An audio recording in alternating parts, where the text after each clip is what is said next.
Hello students, welcome back बच्चों। आज start कर रहे हैं एंटी प्रॉफिटरिंग चैप्टर।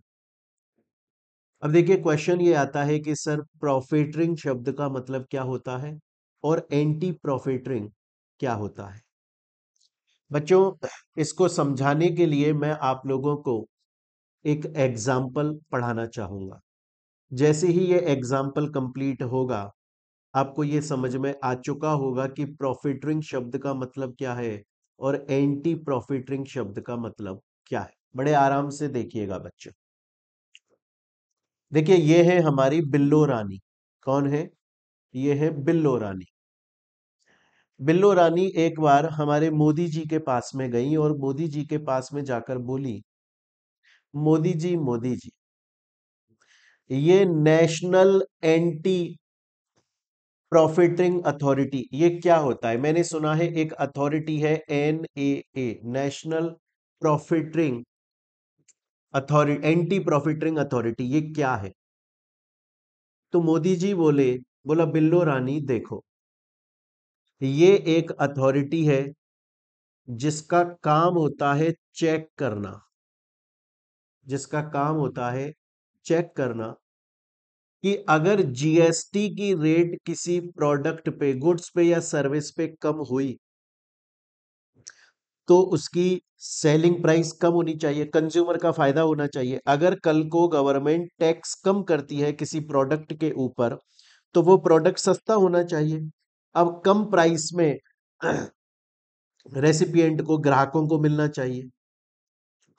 लेकिन बहुत बार ऐसा होता है कि जो सप्लायर है, जो दुकानदार है, चाहे से GST की रेट कम हो गई फिर भी वो प्रोडक्ट की, गुड्स या सर्विस की रेट कम करके ग्राहकों को नहीं देता, बल्कि अपना प्रॉफिट मार्जिन बढ़ा देता है। जैसे एग्जाम्पल के तौर पे हम एग्जाम्पल देखेंगे दीना हलवाई का। किसका? दीना हलवाई। ये है दीना हलवाई।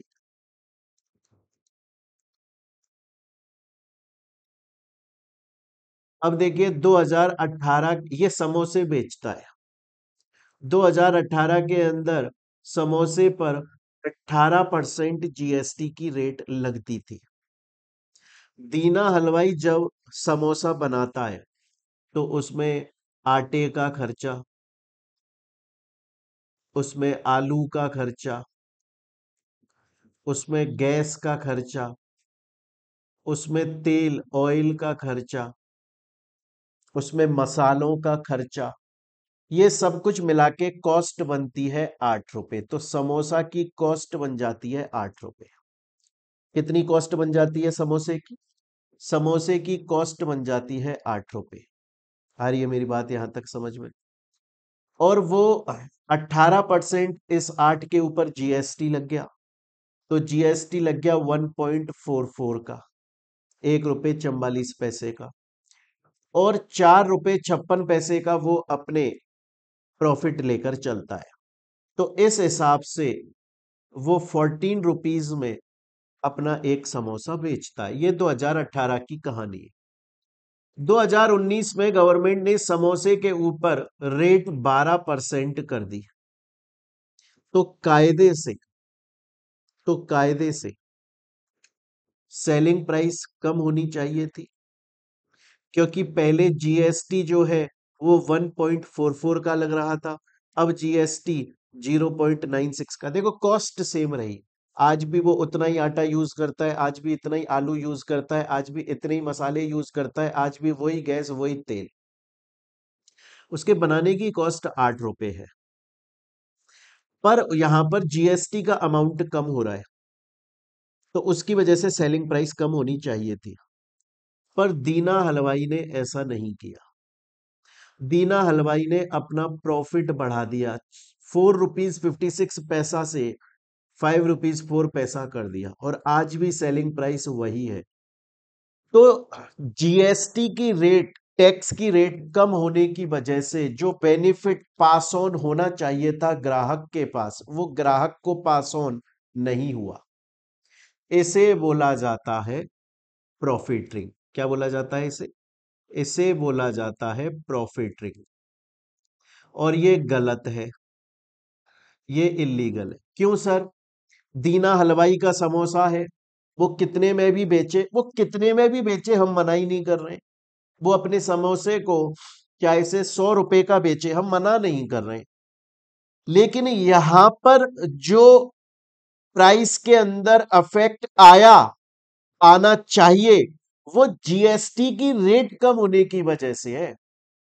आप एक चीज समझो, आज गवर्नमेंट अगर किसी गुड्स या सर्विस पे टैक्स कम कर रही है, तो क्यों कर रही है गवर्नमेंट? इसलिए थोड़ी ना कर रही है कि बेचने वाला अपना प्रॉफिट मार्जिन बढ़ा के ज्यादा कमाने लग जाए, नहीं। वो इसलिए कर रही है कि जो पब्लिक है, जो जनता है, उस तक ये फायदा पहुंचे। अब अगर दीना हलवाई उस फायदा जो गवर्नमेंट ने दिया उसको वो नहीं देगा पब्लिक को, तो वो प्रॉफिटिंग ज्यादा प्रॉफिट कमा रहा है। और ये प्रॉफिट उसने अपनी क्वालिटी बढ़ाकर नहीं कमाया, उसने अपना नाम बढ़ाकर नहीं कमाया, बल्कि उसने ये प्रॉफिट कमाया है टैक्स रेट कम हुई है उसकी वजह से। और ये गलत है प्यारे बच्चों, और ये गलत है। आ रही है मेरी बात यहां तक समझ में आपको? ये गलत है प्यारे स्टूडेंट्स। इसीलिए मेरे प्यारे बच्चों, इसीलिए एक अथॉरिटी बनाई गई जिसका नाम है नेशनल एंटी प्रॉफिटरिंग अथॉरिटी। और उसका काम होता है चेक करना कि कहीं कोई सप्लायर ऐसा तो नहीं है कि प्रॉफिटरिंग कर रहा है, ये जो बेनिफिट है वो पास ऑन नहीं कर रहा। आ रही है मेरी बात यहां तक समझ में? तो बिल्लो रानी बोली, बोले मोदी जी मेरे को समझ में आ गया, मेरे को समझ में आ गया। नेशनल एंटी प्रॉफिटरिंग अथॉरिटी एक अथॉरिटी है जिसका काम होता है चेक करना कहीं कोई सप्लायर प्रॉफिटरिंग तो नहीं कर रहा। मतलब प्रॉफिटरिंग का मतलब है कि अगर जीएसटी रेट कम करी गवर्नमेंट ने, तो उसका बेनिफिट रेसिपिएंट तक अगर नहीं पहुंचाया जा रहा है, सप्लायर अपना प्रॉफिट बढ़ा रहा है, ज्यादा कमा रहा है, इसे प्रॉफिटरिंग बोला जाता है। ये गलत है। और इसको एंटी करने के लिए इसके अगेंस्ट में एक अथॉरिटी लाई गई जिसका नाम है anti profiteering authority, national anti profiteering authority, जो पूरे नेशन इंडिया के लेवल पर देखती है कि पूरे भारत में कहीं कोई प्रॉफिटरिंग तो नहीं कर रहा है। समझ में आ गया? लेकिन लेकिन मोदी जी एक बात बताओ, ये जो प्राइस है, ये जो प्राइस है प्रोडक्ट की, क्या सिर्फ जीएसटी रेट कम होने की वजह से ही रिड्यूस हो सकती है, या कोई दूसरी वजह भी है? दूसरी वजह भी है सर। दूसरी वजह क्या है? सपोज करो कि एक सप्लायर है। अब अगर मैं पहले का फेस दिखाऊं आपको, अर्लियर फेस, जब जीएसटी नहीं आया था उससे पहले का फेस। तो जब जीएसटी नहीं आया था ना प्यारे बच्चों, उस वक्त क्या होता था, टैक्स के ऊपर टैक्स लगता था। और जो क्रेडिट है जिसे हम आज इनपुट टैक्स क्रेडिट बोलते हैं, पहले सैनवेट क्रेडिट बोलते थे, वो इजीली अवेलेबल नहीं होता था, इजीली अवेलेबल नहीं होता था। तो फिर उस केस में क्या होता था ना प्यारे बच्चों, सपोज करो सप्लायर कोई प्रोडक्ट बेच रहा है, उस प्रोडक्ट की कॉस्ट है, एक्चुअल में तो कॉस्ट है 10 रुपए, लेकिन जब वो मैन्युफैक्चर करता है तब उसके ऊपर कुछ टैक्स लग जाता है। और तो उसने उसके ऊपर टैक्स पे करा 2 रुपए का, जिसका कोई क्रेडिट नहीं मिल रहा है उसको। तो वो उसमें अपना थोड़ा सा प्रॉफिट और जोड़ता था, 2 रुपए, 2 रुपए का प्रॉफिट जोड़ के वो करता था इसको, 2 रुपए यहाँ पे प्रॉफिट जोड़ दिया उसने। और उसके अलावा जब बेचता था तब और टैक्स लगता था 2 रुपए का। तो ओवरऑल वो उसको 16 रुपए में बेचता था। लेकिन जीएसटी आ जाने की वजह से अब क्या फेस है, अब है कि उसकी कॉस्ट तो है 10 रुपए, उसने टैक्स भी दिया मैन्युफैक्चर का या किसी चीज का 2 रुपए का, लेकिन उस पे उसे आईटीसी मिल गया, आईटीसी मिल गया। अब उसमें वो अपना प्रॉफिट जोड़ रहा है 2 रुपए का, और जीएसटी जोड़ रहा है 2 रुपए का। तो अब वो कितना कॉस्ट लगाएगा? अब वो सिर्फ 14 रुपीज में ही बेचना चाहिए कायदे से, क्योंकि 2 रुपए ये वाला जो टैक्स है वो तो उसके पास में वापस आ गया, तो वो प्रोडक्ट की कॉस्ट में या सर्विस की कॉस्ट में क्यों जोड़ रहा है। कहने का मतलब कि एक तो प्रोडक्ट की या सर्विस की प्राइस कम हो सकती है, जीएसटी की रेट कम हो गई। एक ऐसा भी हो सकता है कि किसी प्रोडक्ट पे इनपुट टैक्स क्रेडिट पहले अवेलेबल नहीं होता था, अब अवेलेबल हो रहा है। अवेलेबल हो रहा है तो तुम्हारा टैक्स का पैसा तुम्हारे पास वापस आ रहा है, तो उसे क्यों ग्राहक से वसूल रहे हो। गवर्नमेंट ने आईटीसी अवेलेबल करवाया ना, इनपुट टैक्स क्रेडिट अवेलेबल, तुम्हारे लिए नहीं करवाया, पब्लिक के लिए कराया, कि एट द एंड पब्लिक को सस्ते में मिलेगा। अब समझिए, अगर कोई भी सप्लायर प्रोडक्ट की या गुड्स की या सर्विस की प्राइस को कम नहीं कर रहा है, किस वजह से, अगर जीएसटी की रेट कम हो गई या पहले जिस चीज पर आईटीसी नहीं मिलता था अब मिल रहा है, और प्रोडक्ट की प्राइस कम होनी चाहिए लेकिन नहीं कर रहा है सप्लायर, तो इसका मतलब वो प्रॉफिटिंग कर रहा है, गलत प्रॉफिट कमा रहा है। और इसलिए एक अथॉरिटी बनाई गई है जिसका नाम है नेशनल एंटी प्रॉफिटिंग अथॉरिटी, जिसका काम है पूरे देश में चेक करना कि कहीं कोई ऐसा गलत काम तो नहीं कर रहा है। स्टूडेंट बोलता है, सर मुझे यहां तक की बात तो पूरी मस्त समझ में आ गई, सर मेरे को यहां तक की बात तो पूरी मस्त समझ में आ गई। आगे चलते हैं। अब देखिए, ये जो एंटी प्रॉफिटिंग है ना, इसकी कमिटी बनाई गई है, मतलब इसके अंदर कुछ लोग बैठते हैं। क्वेश्चन ये आता है कि सर ये नेशनल एंटी प्रॉफिटिंग अथॉरिटी है, इसको कौन अपॉइंट करता है। देखो, जीएसटी काउंसिल रिकमेंडेशन देती है सेंट्रल गवर्नमेंट को। जीएसटी काउंसिल बोलती है कि साहब एंटी प्रॉफिटिंग कमिटी बना दो उस पर्टिकुलर एरिया में, अब जरूरत है। वैसे तो ये नेशनल लेवल पे काम करते हैं, बट इनकी ब्रांचेस भी रहती है, पूरे भारत को एक जगह पे बैठ के कैसे संभालेंगे। तो जब भी जीएसटी काउंसिल को ऐसा लगता है कि फलानी जगह पे अब कमिटी की जरूरत है, तो वो जीएसटी काउंसिल बोल देता है नेशनल सेंट्रल गवर्नमेंट से, और सेंट्रल गवर्नमेंट ऑफिशियल गैजेट, सरकारी रजिस्टर में, सेंट्रल गवर्नमेंट ऑफिशियल गैजेट सरकारी रजिस्टर के अंदर नोटिफिकेशन पास करके ये कमेटी बना देता है, जिसे नेशनल एंटी प्रॉफिटिंग अथॉरिटी बोलते हैं। अगर एग्जाम में क्वेश्चन आए इसको कौन बनाता है, तो याद रखिएगा इसको सेंट्रल गवर्नमेंट बनाता है। क्वेश्चन आता है कि सर नेशनल एंटी प्रॉफिटिंग जो अथॉरिटी है, ये जो कमेटी है, इसके अंदर कितने लोग बैठते हैं। इसके अंदर 5 लोग बैठते हैं, जिसमें से एक है चेयरमैन, चेयरपर्सन, जो कि गवर्नमेंट ऑफ इंडिया के सेक्रेटरी की रैंक से नीचे का नहीं होगा, उसके बराबर का होगा या उससे ज्यादा हो। देन उसके बाद में 4 टेक्निकल मेंबर बैठते हैं, जो कि स्टेट टैक्स या सेंट्रल टैक्स के कमिश्नर है या पहले थे। और उसके अलावा एक एडिशनल डायरेक्टर बैठता है, CBIC, central board of indirect tax and customs का। क्लियर है ये चीज यहां तक, और वो लोग करते हैं। अब होता क्या है, प्रोसेस क्या होता है, देखो प्रोसेस हालांकि आप लोगों के लिए बिल्कुल भी इंपॉर्टेंट नहीं है एग्जाम में आने के, इसके -0% चांसेस है, माइनस में है, पर फिर भी मैं बता देता हूं आपको जल्दी से। अगर किसी को भी ऐसा लगता है कि कोई सप्लायर प्रॉफिटिंग कर रहा है, इलीगल काम कर रहा है, तो फिर वो एप्लीकेशन लगाएगा। अब अगर वो प्रॉफिटिंग एक लोकल लेवल पे की जा रही है, तो एप्लीकेशन लगेगी स्टेट लेवल स्क्रीनिंग कमेटी को। और अगर वो प्रॉफिटिंग नेशनल लेवल पे की जा रही है, तो फिर बनेगी एप्लीकेशन, जाएगी स्टैंडिंग कमेटी के पास। अब अगर स्टेट लेवल स्क्रीनिंग कमेटी के पास है, लोकल लेवल है, तो वो क्या करेगा, वो चेक करेगा सच में प्रॉफिटिंग हो भी रही है क्या, कहीं ऐसा तो नहीं है किसी ने गलत एप्लीकेशन लगा दी, कंफ्यूज होकर एप्लीकेशन लगा दी। वो चेक करेगा क्या सच में प्रॉफिटिंग हो रही है क्या। उसे लगेगा हाँ हो रही है, तो फिर वो एप्लीकेशन को स्टैंडिंग कमेटी के पास फॉरवर्ड कर देगा कि अब आप काम करो। एट द एंड काम स्टैंडिंग कमेटी को करना है। फर्क कितना है, अगर लोकल लेवल का है ना, तो यहां से चेक होकर आता है, क्योंकि ये बहुत सारी एप्लीकेशन को तो अपने लेवल पे ही खत्म कर देता है कि प्रॉफिटिंग हो ही नहीं रही है, क्यों एप्लीकेशन लगा रहे हो। स्टैंडिंग कमेटी का काम बढ़ता नहीं है ज्यादा। ये कितने टाइम में ऑर्डर देगा, अपना बताएगा कि हाँ भैया प्रॉफिटिंग हो रही है कि नहीं, 2 महीने के अंदर अंदर।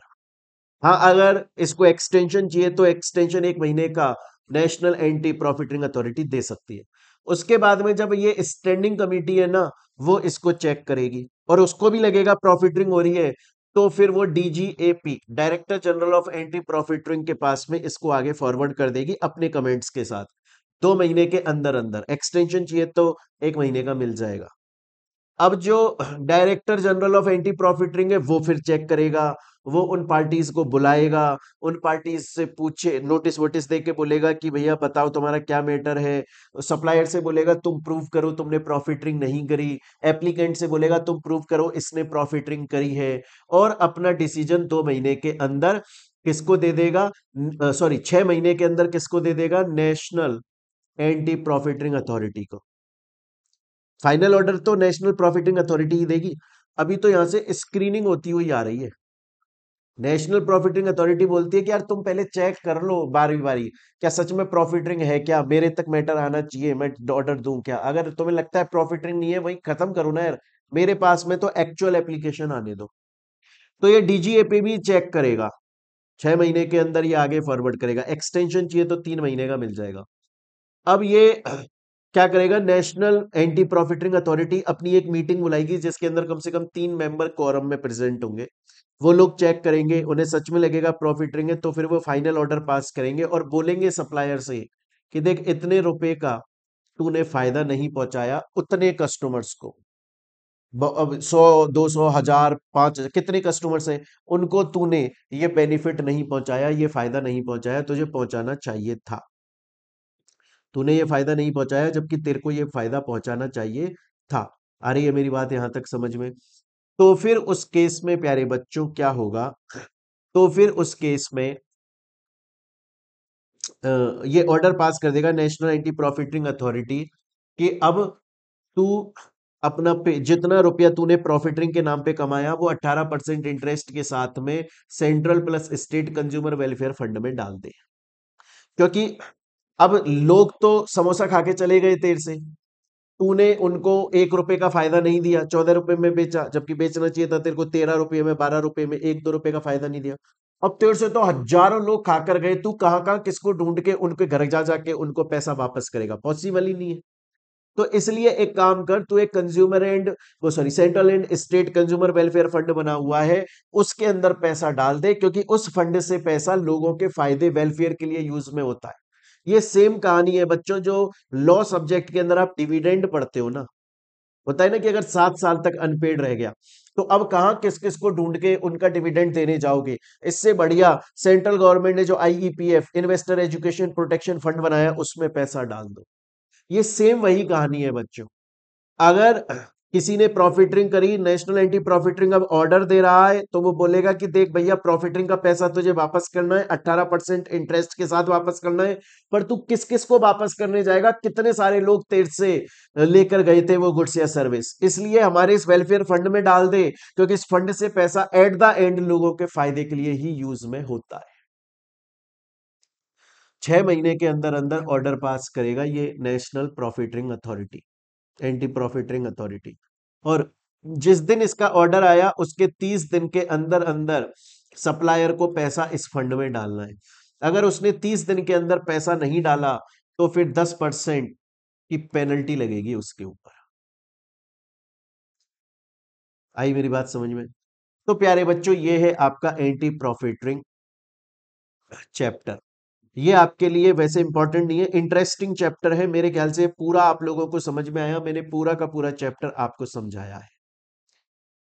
तो एक बार यहां तक आप इसे अच्छे से पढ़ें। मिलते हैं प्यारे बच्चों हम लोग अपनी नेक्स्ट क्लास के अंदर, नेक्स्ट चैप्टर के अंदर। Till then thank you, take care मेरे प्यारे बच्चों।